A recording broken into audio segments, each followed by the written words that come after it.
Елдің әлеуметтік жағдайын көтеру үшін мемлекеттен ауқымды қаражаттар бөлініп, индустриалды аймақтар құруға жер телімдері анықталып қойған.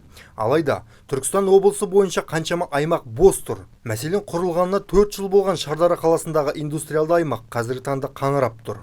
Мамандар мұнда қазіргі таңда 3 өндіріс ошағы қызу жұмыс істеп жатыр дейді. Ал шын мәнінде, мұнда жұмыс жасап жатқан ешқандай мекеме жоқ. Сонда мамандар кімді алдағысы келеді? Халықты ма әлде облыс әкімін ба?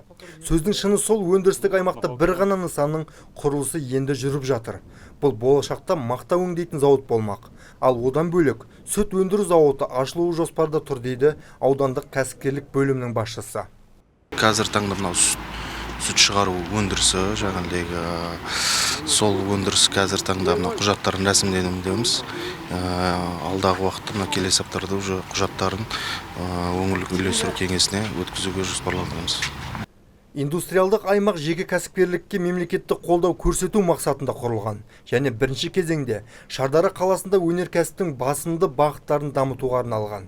Шаһардағы 35 гектар жерді алып жатқан аймақтың қазіргі таңда қаңырап тұрғаны шаһардың дамуына кері әсерін тигізіп отыр. Ал мамандар өндірістік аймақтың бос тұрғанын жоққа шығарып отыр.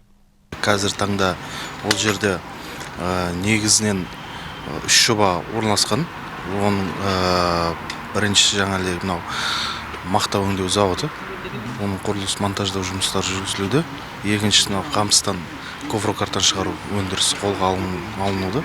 Көрген көзге сенеміз бе, әлде маманның сөзіне сенеміз бе? Аудан әкімінің мұндай салғырт жұмысын қадағалайтын жауаптылар қайда қарап отыр дерсіз. Сонда әкім бейлердің жылдық есептеріндегі жоғарғы көрсеткіштер қайдан алынып отыр?